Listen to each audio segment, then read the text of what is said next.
Ratio से हमें क्या पता चलता है? देखें, जो चाइल्ड वुमेन रेशो है इसमें 2 पॉइंट्स ही इम्पॉर्टेंट है कि अंडर द एज ऑफ जो 5 इयर्स चाइल्ड हैं वो, और जो वुमेन्स हैं 15 टू 44 इयर्स की या 15 टू 49 इयर्स की, उनकी जो रेशो है उसको जो चेक करेंगे, this is called child women ratio.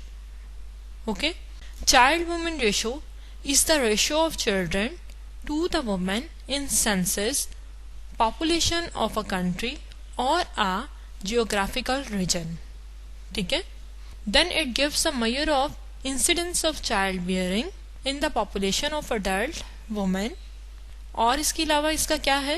It is the ratio of children under 5 years of age, the woman of children bearing age in the population of adult women that is between the age of 15 to 44 years, और sometimes इसको हम 15 to 49 years भी ले लेते हैं. Thus child woman ratio को हम किस तरह से डिफाइन करेंगे? Equals to P 0 to 4. 0 to 4 का क्या मतलब है? Under 5 and F shows the female 15 to 44 जो कि इसकी लिमिट है, मल्टीप्लाई बाय 100. इन दोनों को सेंसस में हमारे पास इस तरह का डेटा होगा कि चिल्ड्रन जो हमारे पास होंगे वो 0 to 5 इयर्स के दरमियान में जो होंगे, नॉट ग्रेटर देन 5, यानी कि 5 साल से बड़ी उम्र के नहीं, 5 साल से कम उम्र के जो बच्चे होंगे उनकी जो भी फिगर आएगी सेंसस में वो, और हमारे पास 15 to 44 इयर्स की जो फीमेल्स होंगी, मैरिड खवातीन होंगी, उनकी जो आएगी फिगर वो, इन दोनों को जब डिवाइड करके मल्टीप्लाई बाय 100 करेंगे तो जो हमारे पास रेशो आएगी उसको हम चाइल्ड वुमेन रेशो कहेंगे. यहाँ वो देखें कि P जो है, P 0 to 4 को कह रहे हैं कि number of children of both sexes under 5 years of age. ठीक है, हमारे पास चाइल्ड में मेल हो या फीमेल हो वो सब के सब इंक्लूडेड होंगे, और फीमेल्स में क्या है कि F1544 कह रहे हैं कि number of females between ages 15 to 44, और समटाइम्स इसको हम 15 टू 49 भी ले सकते हैं कि इतनी एज की खवातीन का सारा डाटा कलेक्ट करके उनको अंडर 5 इयर्स एज के चाइल्ड के डाटा से जब हम डिवाइड करेंगे तो जो इसकी रेशो बनेगी, this is called child women ratio.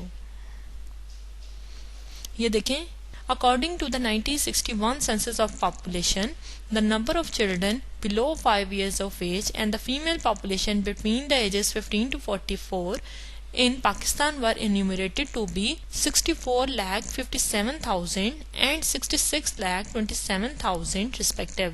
यानी ये थी हमारे पास चिल्ड्रन की रेशो और ये थी हमारे पास फीमेल की रेशो. तो इससे हमने चाइल्ड वुमेन रेशो जो कैलकुलेट की वो इसी तरह से करेंगे ना, जो इसका फार्मूला है. इसका फार्मूला हमारे पास P, बस आपको ये पता होना चाहिए कि इसको किस तरह से फाइंड आउट किया गया है. 15 से 44 और मल्टीप्लाई बाय 100. ये फॉर्मूला है, इसमें फिगर्स लगाई हैं, वैल्यूज पुट की हैं, इसको सॉल्व कर लिए तो ये हमारे पास चाइल्ड वुमेन रेशो इन 1961 में जो सेंसस हुआ था उससे कैलकुलेट करके आ गई है. Next topic is the classification of vital rates. There are some points that is involved in the classification of vital statistics. Number 1, the rates used in vital statistics may be classified as observed and theoretical rates. ठीक है, यानी कि जो भी हम rates define करेंगे उसको हम 2 पार्ट्स में डिवाइड कर लेंगे. एक हम कह देंगे observed आया है और एक हम क्या कह देंगे, theoretical आया है. ऑब्जर्व क्या है कि जो कि डाटा कलेक्ट किया गया, थ्योरेटिकल क्या है जो कि फैक्ट्स एंड फिगर से निकलेगा.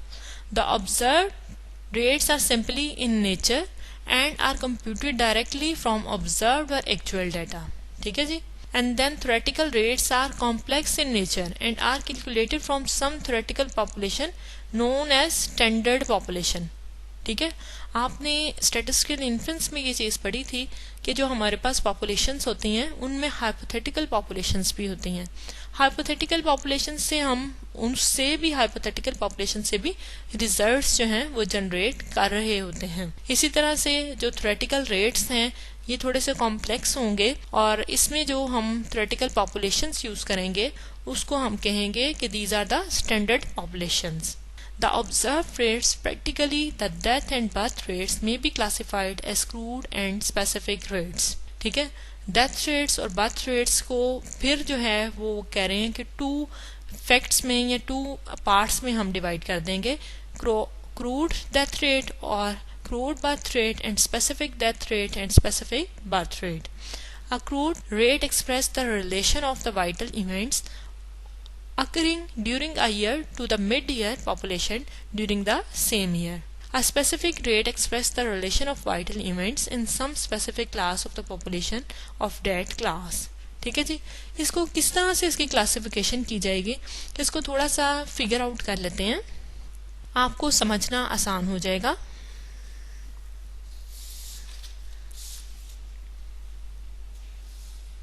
फर्स्ट ऑफ ऑल अगर हम ये कहें कि मोर्टेलिटी रेट है हमारे पास,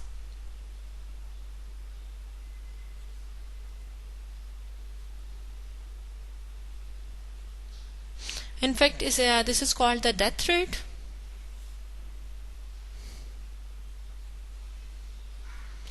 डेथ रेट्स हम कह सकते हैं इसको, सही है। अब जो डेथ रेट्स है उसको टू उसमें डिवाइड कर सकते हैं, एक तो ऑब्जर्व में एंड सेकेंडली थ्योरेटिकल में। जो ऑब्जर्व्ड है वो कहते हैं इसको फिर अगेन हम डिवाइड कर सकते हैं, अभी भी मैंने आपको पढ़ाया है। क्रूड क्या कहेंगे, क्रूड डेथ रेट और स्पेसिफिक डेथ रेट। और इसी तरह जो थ्योरेटिकल है उसको हमने क्या करना है, स्टैंडर्डाइज करना है।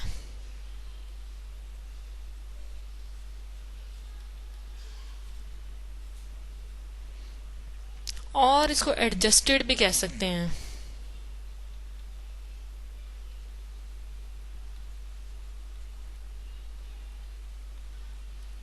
ठीक है। अब हमने क्या बनाना है कि बर्थ रेट्स के बारे में, ठीक है। बर्थ रेट्स के बारे में जब हम क्लासिफिकेशन करेंगे, वेरी सिंपल, हम फिर क्या करेंगे, इसको ऑब्जर्व में और इसको थ्योरेटिकल में चेंज कर लिया, क्लासिफाई कर लिया। ऑब्जर्व को दोबारा किस में कर लिया, क्रूड बर्थ रेट में और स्पेसिफिक बर्थ रेट में। और थ्योरेटिकल को इसी तरह से क्या कहेंगे हम कि जो थ्योरेटिकल हमारे पास आएगा वो स्टैंडर्डाइज बर्थ रेट होएगा, need to be standardize the birth rate.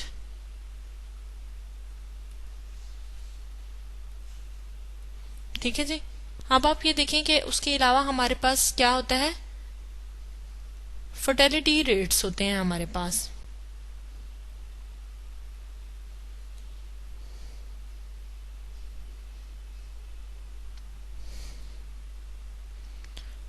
Observed आएंगे इसमें, और ऑब्जर्व्ड किस टाइप के हो सकते हैं, journal fertility rate and specific. एक जर्नल हो गया और एक क्या हो गया, स्पेसिफिक हो गया। ठीक है। इसी तरह अगर रिप्रोडक्शन रेट को देखें हम,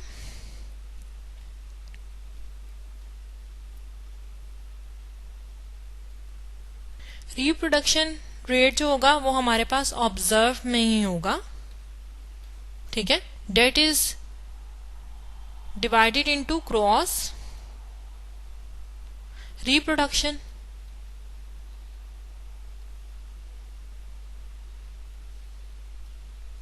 and नेट रिप्रोडक्शन रेट, ये वो चीजें हैं जो कि हम इसकी क्लासिफिकेशन ऑफ वाइटल स्टैटिस्टिक्स में ये सब कुछ पढ़ेंगे।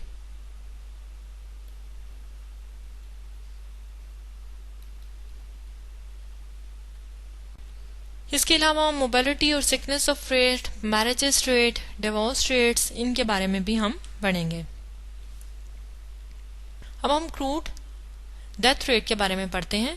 The simplest and the most common used measure of mortality is the crude death rate, CDR से इसको डिनोट किया गया है। It is defined as the number of death per 1000 mid year population of an area during a year. Crude death rate is a ratio of registered deaths in an area during a year to the mid-year estimated population of the same area during the same year, usually expressed by per 1000। ठीक है, symbolically हम इसको D shows the deaths and P shows the population। ठीक है, लेकिन population कौन सी है? जो कि मिड ईयर एस्टिमेटेड पॉपुलेशन है वो है। ये देखिए यहाँ पे बताया गया है D number of registered deaths in an area during a year and P mid-year estimated population of the area for the same year। ठीक है, अब हम इसको एक एग्जांपल के थ्रू देख लेते हैं। एग्जांपल में वो हमें बता रहे हैं कि सपोज करें the number of registered deaths, number of कौन सी है? रजिस्टर्ड डेथ्स हैं हमारे पास, of for a country during the calendar year 1960 was क्या है हमारे पास? 10 lakh was 10,063 and the estimated population of the country on 1st July 1960 was 11,71,000। Then the crude death rate of the country for the year 1960 is, किस तरह से compute किया जाएगा? आपको formula पता है कि हम यहाँ पे लिखेंगे D divided by P multiply by 1000। आपको ये पता है कि जब मैं अभी आपको पढ़ा रही थी तो यहाँ से जो रेशियोज को हमेशा पहले हम मल्टीप्लाई करते थे वो 100 से मल्टीप्लाई करते थे, लेकिन अपनी फिगर्स को मोर मीनिंगफुल बनाने के लिए और अंडरस्टैंडेबल बनाने के लिए ये चीज़ हमने पढ़ी है कि हम 1000 से भी मल्टीप्लाई कर सकते हैं। So here we multiply by 1000 that is equals to 8.6 per 1000। ये हमारे पास फिगर जो है या रेशियो जो है वो फाइंड आउट हो गई है। क्रूड डेथ रेट ये हमारे पास आ गया है बाय द सर्वे ऑफ 1960। अब है स्पेसिफिक डेथ रेट में क्या है? The crude death rate gives only a general indication of the level of mortality and it's changes. ठीक है, उसने जनरल सा हमें एक व्यू दे दिया कि टोटल पॉपुलेशन इतनी थी, डेथ्स इतनी हुई और रेशो हमारे पास ये आ गई। The mortality rate of the population is generally affected by the number of factors, particularly the age and sex distribution of the population। ठीक है, अब हमारे पास जो पॉपुलेशन है उसमें डिफरेंट एजेस भी हैं, सेक्स भी डिफरेंट है, दो चीजें तो डिफरेंट हैं। For example the death rate is high at early and old ages but low at middle edges.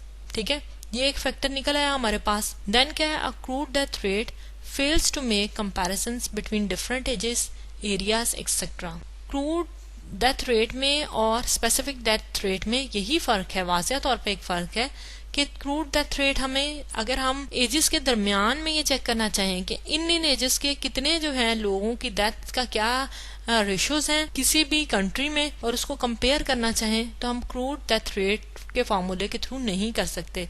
We have to use the specific death rate formula. Specific death rate may be defined as the number of deaths per 1000 population of a specific group or class, the specification being made with respect to age, sex, marital status, occupation, religion, etc। तो इसको जब specific death rate को find out करना है तो इसको जो हम कैटेगराइज कर सकते हैं वो किन किन सूरतों में कर सकते हैं? एज में, सेक्स में, मैरिटल स्टेटस में, ऑक्यूपेशन में, रिलीजन में, और उसके अलावा भी अगर हम कोई और फैक्टर्स भी इन्वॉल्व करना चाहते हैं तो वो भी करके एक ग्रुप के थ्रू हम स्पेसिफिक डेथ रेट को फाइंड आउट कर सकते हैं। The specific death rates are the age specific and sex specific death rates. Yes, जब हम एज के थ्रू कर रहे होंगे या हम सेक्स के थ्रू कर रहे होंगे then we called as the age specific death rate और the sex specific death rates. The age-specific death rate denoted by MI and is computed by this formula mi equals to di divided by pi multiplied by 1000. di number of deaths during the year in the ith age group. ठीक है, ith age group means मैं ये कहूँ कि 20 as के जो age group के लोग हैं ना, मैं उनकी सिर्फ डेथ्स को चेक करना चाहती हूँ कि एट द एज ऑफ 20 जो है वो कितने लोग हुए। मिडिल एज में तो पहले ही हमें ये थोड़े से ऑब्जर्वेशन होती है कि कम लोगों की डेथ होती है। यहाँ तो बहुत अर्ली एज में डेथ रेट ज्यादा होता है। यहाँ तो बहुत जो है वो जाहिर है, जब अबाव 60 ऑन एवरेज जो है वो 60-65 ईयर्स पाकिस्तान में जो है वो एज है, तो 65 ईयर्स के बाद जो है वो डेथ रेट फिर इंक्रीज हो जाता है। तो इसी तरह से आयत को हम कोई भी एज ग्रुप ले सकते हैं, तो उससे हम स्पेसिफिक डेथ रेट को फाइंड आउट किया जा सकता है। इसी तरह पीआई जो है वो वही डिफाइन करता है कि mid year population in the ith age group. ठीक है, ith एज ग्रुप में जो हमारे पास मिड ईयर पॉपुलेशन है उसको हम ले लेंगे। The death rates computed separately for males and females will be sex specific death rates. They can be computed by a formula similar to the one given above. बिल्कुल इसी तरह से जैसे ये फार्मूला है, इसी तरह से हम एज के हिसाब से और सेक्स के हिसाब से कि हम ये देखना चाहते हैं कि मेल्स जो हैं उनकी डेथ रेट्स क्या हैं और फीमेल्स की क्या हैं, and then we compare the both. तो हम ये किस चीज से फाइंड आउट कर सकते हैं, बिल्कुल इसी तरह के फॉर्मूला से फाइंड आउट कर सकते हैं। When the age specific death rates are computed separately for males and females they are called as sex specific death rates. ठीक है जी, जब ये हम सेपरेटली जाहिर है हमें करनी पड़ेगी ना। इस शायद ग्रुप में जो हम डेथ रेट देख रहे होंगे वो पहले तो हम मेल के लिए देख लेंगे और उसके बाद हम जो है वो फीमेल के लिए देख लेंगे। तो इसका मतलब है कि दोनों के फॉर्मूला यूज करके फिर जो कंपेयर करेंगे उसको हम एज सेक्स स्पेसिफिक रेट्स कहा जाएगा। एग्जाम्पल है, उसमें डाटा है कि find crude death rate and age specific death rate for the following data. Data में जो एजेस हमें गिवन है बिलो 1 यानी 1 ईयर से कम वाले बच्चे, 0 से 1 की जिनकी एज होगी। ठीक है ना, इस तरह 1 से 4, 5 से 14 and up to so on 75 and above. Population हमारे पास है कि 1 ईयर की कितनी पॉपुलेशन है, 1 to 4 ईयर के दरमियान में जो बच्चे हैं उनकी कितनी पॉपुलेशन है, यानी कि 19,77,072 है। ठीक है, और उसमें जो बर्थ रेट है वो 1476 है। इसी तरह से ये डिफरेंट जो है पॉपुलेशंस हैं हमारे पास इन एज ग्रुप्स के लिए, और इन एज ग्रुप्स के अकॉर्डिंगली नंबर ऑफ जो डेथ्स हैं वो भी इस कॉलम में लिख दी गई हैं। अब हमने crude death rate find out करना है। फर्स्ट ऑफ ऑल तो हमें पता है कि एज स्पेसिफिक डेथ रेट वो हमने निकालना है।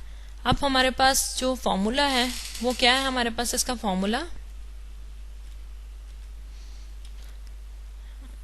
ये देखें जी, इसका फार्मूला है mi equals to D I divided by P I multiply by 1000। इसका फार्मूला लिख लेते हैं कि ये है mi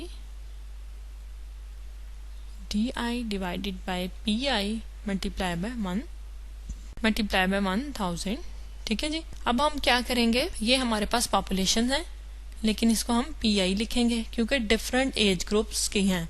अगर हम स्पेसिफिकली इस एज ग्रुप के लिए फाइंड आउट करना चाहते हैं तो हम यहाँ कर लेते हैं फाइंड आउट।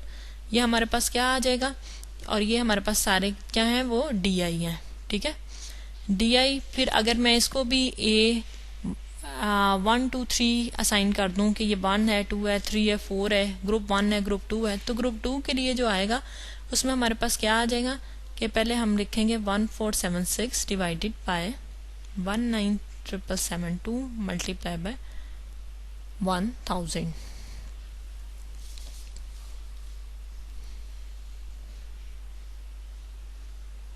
और इसका जो आंसर है वो हमारे पास आ जाएगा 87.5। ठीक है जी, इसी तरह से इसका फाइंड आउट किया जा सकता है कि 44,056 divided by 51175 multiply by 1000 let's comes out 87.1। देखिए इस चीज को, कॉन्सेप्ट को आपने समझना है। कैलकुलेशंस अप्लाइड स्टैटिस्टिक्स की सारी बहुत सिंपलेस्ट है, बहुत इजी है। सिर्फ सिंपल मल्टीप्लिकेशन है, सिंपल जो है डिवीजन है, जो हम थ्रू आउट इस कोर्स में करते आए हैं। अब सिंपली आपने इसको इससे डिवाइड करना है, सिर्फ फार्मूला को आप फोकस करें कि फार्मूला में क्या है कि DI डिवाइडेड बाय PI, ठीक है। PI DI, I represents the different groups, ठीक है। I may be 1 2 and up to so on, कुछ भी हो सकता है। फर्स्ट ग्रुप के लिए भी हो सकता है, फर्स्ट ग्रुप के लिए ये आ जाएगा A specific death rate for the first group, A specific death rate for the second group, और इसी तरह for the third group, and now for the fourth group 2.1, 3.4, 6.2, 14.5, 37.0 and 101.5, ठीक है जी।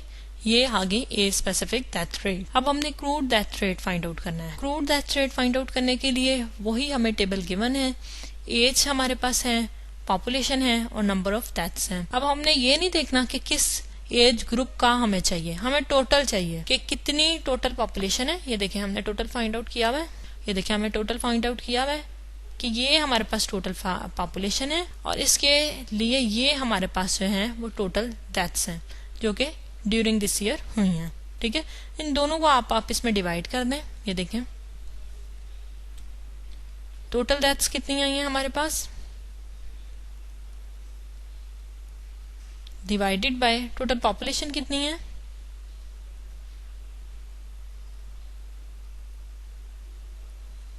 Multiply by 1000। तो आपके पास आंसर क्या आ जाएगा, यानी 8.44 पर 1000।